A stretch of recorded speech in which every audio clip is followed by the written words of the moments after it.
আসসালামু আলাইকুম, কেমন আছেন সবাই?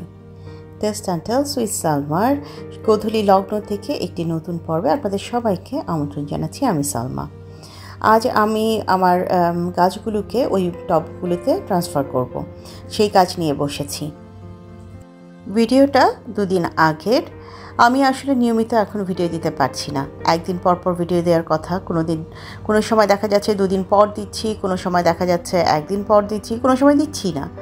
আসলে সামলে ওঠাটা একটু কঠিন হচ্ছে। যতদিন পর্যন্ত নিজের একটা বাসা না হচ্ছে, নিজের সেটেল হতে না পারছি, ততদিন পর্যন্ত হয়তো ভিডিওর শিডিউলটাও এরকম ওলটপালটই হবে।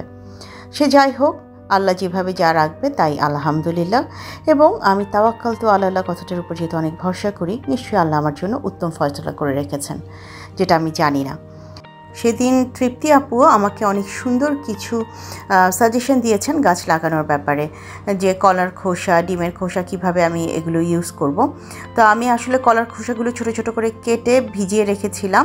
সেগুলো আমি মাটিটা যখন রেডি করছিলাম নিচে দিয়ে দিয়েছি।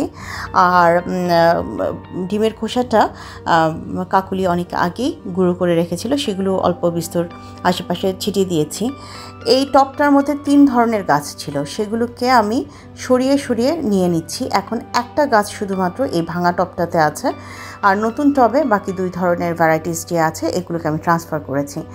আসলে গাছগুলো যখন এনেছিলাম খুব আশা নিয়ে এনেছিলাম যে হয়তো বেঁচে যাবে, কিন্তু 2টো গাছ অলরেডি মরে গেছে, একটা নেতিয়ে গেছে। এত তাপে ভুটানের গাছ টিকিয়ে রাখা আসলে একটুখানি কঠিনই মনে হচ্ছে এখন, কারণ ভুটান তো ঠান্ডা দেশ। আচ্ছা, কথা বলতে বলতে আপনাদের সাথে বৃষ্টি শেয়ার করছি। এটা 2 দিন আগের বৃষ্টি। রাত 12টার সময় মুষলধারে বৃষ্টি হচ্ছিল। আমি দৌড়ে ছুটে গিয়েছি আমার মেয়ের বেডরুমে, গিয়ে বললাম যে আমি একটুখানি ক্লিপ নেই। বৃষ্টির কি পরিমাণ লাইটিং হচ্ছিল, সেই সাথে থান্ডারিং হচ্ছিল, সেই সাথে বৃষ্টি হচ্ছিল। আল্লাহ আমাদের উপর তার রহমতের বৃষ্টি দিয়েছেন, আল্লাহর কাছে সেই জন্য শুকরিয়া নামাজও পড়েছিলাম আমি। এবং তারপর থেকে আবারও কাতর নয়নে অপেক্ষা করছি যে আল্লাহ আবার একটু বৃষ্টি দাও, আবারও পৃথিবীটাকে আরও একটুখানি ঠান্ডা করে দাও। জানি না কবে আবার কখন আল্লাহ আমাদের এই ডাকটা কবুল করবেন, আমাদেরকে আবারও বৃষ্টিতে ভিজিয়ে দেবেন, তার পৃথিবীকে ঠান্ডা করবেন। তবে অবশ্যই আমাদের প্রতিনিয়ত বৃষ্টির জন্য আল্লাহর কাছে প্রার্থনা করা উচিত। সেদিনের এই বৃষ্টিটা শুধুমাত্র যে পৃথিবীকে ঠান্ডা করেছে তা নয়, মনকেও যেন অনেকটা প্রশান্তি দিয়েছে, অনেক বেশি শান্তি দিয়েছে। আজ আবারও আল্লাহর কাছে সেই একই প্রার্থনা করছি, আল্লাহ তুমি আবারও তোমার রহমতের বৃষ্টি দিয়ে জনজীবনকে স্বস্তিতে ভরিয়ে দাও, আমাদের উপর তুমি আর নাখুশ থেকো না। এটা পরের দিন সকালে, আগের দিন সন্ধ্যায় গাছগুলো লাগিয়েছিলাম, পরের দিন সকালে আপনাদের সাথে একটু শেয়ার করতে এলাম। এই প্ল্যান্টটা এবং আরও 2টো প্ল্যান্ট একসাথে ছিল ওই গাছটাতে, ভাঙা টপটাতে। তো ওখান থেকে সরিয়ে এইরকম আলাদা আলাদা করেছি। আর জেট প্ল্যান্টটা আল্লাহর রহমতে টিকে গিয়েছে। আর এদিকে ছোট ছোট গাছ কিছু আসছে। কালকে রাতে বৃষ্টির কারণে যে বাতাস হয়েছে, দেখেন আমার ফুলের টপ কিন্তু উল্টে পড়ে গিয়েছে, সেটাকে একটু ঠিক করি। এগুলোকে আসলে ঠিকঠাক করে আজকে আবার একটু মুছে পরিষ্কার করতে হবে। ইনশাআল্লাহ খুব শিগগিরই এগুলোর ফাইনাল লুক আপনাদের কাছে আনবো। এই সেকুলেন্ট দুটোকে আলাদা করে দিলাম, ওখানে 2টো সেকুলেন্ট আছে, আলাদা করলাম। সুখবর হচ্ছে রুবিস কিউব এত চমৎকার, আমাকে রুবিস কিউব না, এটা রুবিস নেকলেস, এত চমৎকারভাবে তার নতুন ডালপালা দিচ্ছে, এত সুন্দরভাবে সে গ্রো করছে, দেখে আমি সত্যি খুব আনন্দিত। আর এই যে এই ভাঙা টবে এখন এই একটা মাত্র পাতার গাছই আছে, বাকিগুলোকে আমি আশেপাশে থেকে সরিয়ে দিয়েছি। তো এই হচ্ছে আমার ফুল গাছের, ভুটান থেকে আনা ফুল গাছের বর্তমান অবস্থা। আর এ পর্যায়ে চলে এলাম আবারও একটু কিচেনে। আনারস আনা হয়েছিল, একটা আনারস অনেক মিষ্টি ছিল আর একটা আনারস মধ্যম ছিল। তো ভাবলাম যে একটু জুস করে খেয়ে ফেলি। অল্প একটু আনারস ছিল, পানি দিলাম, আনারস দিলাম, দিয়েছি অল্প একটু লবণ, একটু চিনি এবং আমার বাগান থেকে আনা ফ্রেশ পুদিনা পাতা। আনারসের জুসটা সে সময় খেতে সত্যি দারুণ লাগছিল। এটা যেহেতু দুপুরের দিকে আমরা একটু আম ভর্তা কিংবা একটু জুস এই টাইপের খাবার খেতে পছন্দ করি, তো সেইখান থেকেই আর কি দুপুর টাইম হলেই চিন্তা করতে থাকি আজকে কী বানাবো, কিসের জুস বানাবো, কিসের ভর্তা বানাবো। আসলে আব্বা আম্মার সাথে থাকা প্রতিটি মুহূর্তই আমি ভীষণ এনজয় করছি। কাজের তেমন কোনো প্যারা নেই, দায়িত্ব দিতে চাইলেও গা বাঁচিয়ে চলছি, তেমন একটা দায়িত্ব নিতে হচ্ছে না, নিচ্ছি না এমন খানিকটা। আসলে তাও না, আমি আসলে 2 মেয়েকে সেট করার ব্যাপারে, আমার নিজের বাসা সেট হওয়ার ব্যাপারে কাজে ব্যস্ত আছি বলে সেভাবে কোনো দায়িত্ব আম্মার বাসায় নিচ্ছিও না। তবে এরকম জুস বানিয়ে আব্বা আম্মাকে খাওয়াতে, নিজে খেতে আমার খুবই ভালো লাগে। প্রত্যেক দিনই আমার একটা না একটা টার্গেট থাকে যে আজ একটা কিছু করে আব্বা আম্মাকে একটু চেষ্টা করব খাওয়াতে। তো মোটামুটি আমার জুস হয়ে গেছে, ওখানে একটু কাঁচামরিচ কুচি করে রেখেছি। আমি জুসের মধ্যে কোনো মরিচই দেইনি, কারণ একটু বেশি ঝাল হয়ে গেলে আবার কাশি হয়, আবার সমস্যা হয়, যে কারণে আমি কখনোই এতটা ঝাল দিয়ে করি না। আমি চেষ্টা করি উপরে 1-2টা কাঁচামরিচের কুচি ছিটিয়ে দিতে, এবং আজকে জুসের ভিতরেও আমি কোনো কাঁচামরিচ দিইনি। জুস খেতে খেতে এখন আপনাদের কাছে একটা পুরনো আবদার করছি, সেটা হচ্ছে ভিডিওর কোনো একটি অংশ যদি আপনাদের ভালো লেগে যায়, কাইন্ডলি লাইক, কমেন্ট, শেয়ার এবং সাবস্ক্রাইব করে আমার ভিডিওটি দেখবেন, আমাকে এগিয়ে যেতে সাহায্য করবেন। নতুন নতুন অনেক বন্ধু এসেছেন যাদের কাছে হয়তো সময় মতো এখনও পৌঁছতে পারিনি, আবার অনেকের কাছে পৌঁছে গিয়েছি, তাদের ভিডিও দেখা শুরু করেছি। ইনশাআল্লাহ ধীরে সুস্থে সবার কাছে সময় মেনে, নিয়ম মেনে, সময় মেনে আমি পৌঁছে যাব। যদি কারো কাছে পৌঁছতে দেরি হয়ে যায়, রাগ করে আমাকে ছেড়ে চলে যাবেন না। কমিউনিটি বক্সে এসে আরও একবার নক করবেন যে আপু আপনার আসার টাইম হয়ে গেছে, আপনি আসুন, ইনশাল্লাহ আমি আপনাদের কাছে পৌঁছে যাব। আপনাদের সাহায্যের মাধ্যমেই তো আমি এতটুকু আসতে পেরেছি, আপনারাই আমাকে এই পর্যায়ে আসার ব্যাপারে সাহায্য করেছেন।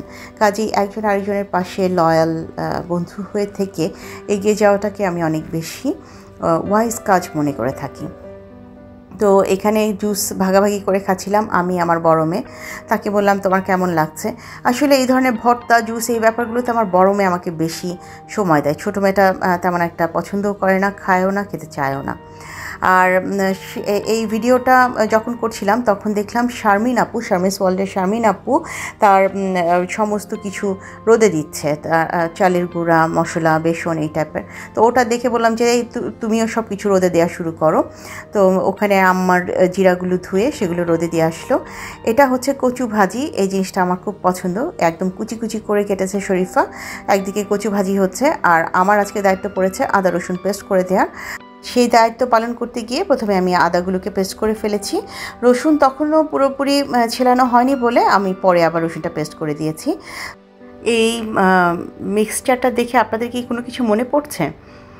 সেটা হচ্ছে এই মিক্সচারটা ছিল আমার ভুটানের মিক্সচার। আমি আসার পথে এটাকে সাথে করে নিয়ে চলে এসেছি, কারণ আমি যে জিনিসগুলো দিয়ে কাজ করতে খুব আরাম পেতাম ওখানে, তো আমি সেই জিনিসগুলোকে আসলে ছেড়ে আসতে পারিনি। আমার মনে হচ্ছে এগুলো আমার সাথে থাকলে আমার ঢাকার লাইফটাও হয়তো বা কিছুটা ইজি হয়ে যাবে, আমি আরাম করে কাজ করতে পারবো। এবং আমি যেহেতু এই জিনিসগুলোতে খুব বেশি হ্যাবিচুয়েটেড, আমার কাজের ক্ষেত্রে এটা আমাকে হেল্প করবে।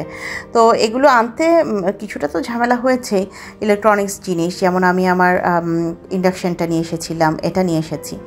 তো ওদিকে কাকুলিকে পাঠিয়েছিলাম জিরাগুলোকে ছাদে শুকা দিতে, সে আসার পথে খুব সুন্দর কিছু পুঁই পাতা এনেছে আমার বাগান থেকে। আমার ইচ্ছে আছে যে আজকে বিকেলে ইনশাআল্লাহ পুঁই পাতার পাকোড়া খাবো আব্বা আম্মাকে নিয়ে বিকেলের চায়ে। আর পাতাগুলো আসলে খুব সুন্দর ছিল, এই 5-7 মিনিটের মধ্যে কেমন যেন নেতিয়ে পড়েছে, যে তাপ ছিল সেখানে একটু বৃষ্টি পেয়ে সতেজ হয়েছে আলহামদুলিল্লাহ। আর আরেকটা জিনিস আজকে রান্না হচ্ছে, সেটা হচ্ছে এদিকে ঢ্যাঁড়স ভাজি হচ্ছে। টুকটাক আমি আসলে সেভাবে রান্নার কোনো ক্লিপ নিতে পারি না, দেখা যায় রান্নাঘরে কাজ করতে এসে আমি ভুলে যাই কিংবা আমার মনে থাকে না। আর অন্যদিকে ডাল বসিয়ে দেওয়া হয়েছে, ডালটা ফুটছে। আসলে গরমের দিনগুলোতে এরকম ডাল, পাতলা ডাল, ভাজি, ভর্তা, এ ধরনের খাবার খেতেই বেশি ভালো লাগে, মাছ মাংস খেতে ভালো লাগে না। তো রান্নাঘরে মাতব্বরি করতে করতে হঠাৎ করে কলিং বেলের শব্দ পেলাম এবং বের হয়ে এসে দেখলাম দারাজ থেকে আমার কাছে একটা পার্সেল এসেছে। আমি দারাজে 2টো জিনিস অর্ডার করেছি, একটা এসে পৌঁছেছে, আরেকটা এখনও এসে পৌঁছায়নি। তো ভাবলাম যে ঠিক আছে, এটা যখন আনবক্সিং করবোই আপনাদের সাথে করে নিয়েই করি, দেখি প্রোডাক্টটা ঠিকঠাক মতন এলো কিনা। বাংলাদেশে আসার পর এই প্রথম আমি দারাজ থেকে কোনো কিছু কিনলাম, ইনশাল্লাহ আমার দারাজের সাথে সম্পর্ক সৃষ্টি হলো। এখন আমি নিশ্চয়ই রেগুলার দারাজের কাস্টমার হয়ে যাব, কারণ আপনারা যখন দারাজ থেকে জিনিসপত্র আনতেন, আনবক্সিং করতেন, আমি হা হয়ে তাকিয়ে তাকিয়ে দেখতাম ইস কে কী কিনলো, কী দিয়ে কী সাজাচ্ছে, কী করছে, ঘর সাজাচ্ছে কী করে, ডেকোরেশনটা কেমন হচ্ছে। আর বাংলাদেশে আসার পর টের পেলাম দারাজ থেকে যে শুধু সাজানোর জিনিসপত্র পাওয়া যায় তা না, আসলে দারাজের জিনিসগুলো আমাদের ডেইলি লাইফে হেল্প করবে, আমাদের কাজে হেল্প করে। তো এটা এমন কোনো আহামরি জিনিস না, এটা একটা ডাস্টার। আমি এই ডাস্টারটা দেখছিলাম যে আমার প্ল্যানিংটাই ছিল ভুটান থাকতে যে আমি এরকম একটা ডাস্টার কিনবো। এই যেহেতু বাংলাদেশে এত বেশি ধুলা, আমি আসলে ন্যাকড়া দিয়ে কাজ করতে তেমন একটা অভ্যস্ত না, আমার ভালো লাগে না, আমার হাত শিরশির করে ধুলার কারণে। তো এই ধরনের একটা ডাস্টার হলে মনে হয় যে কাজটা আমার জন্য অনেক সুবিধা হয়ে যাবে। তো দারাজ থেকে আমি এরকম একটা ডাস্টার অর্ডার করেছি।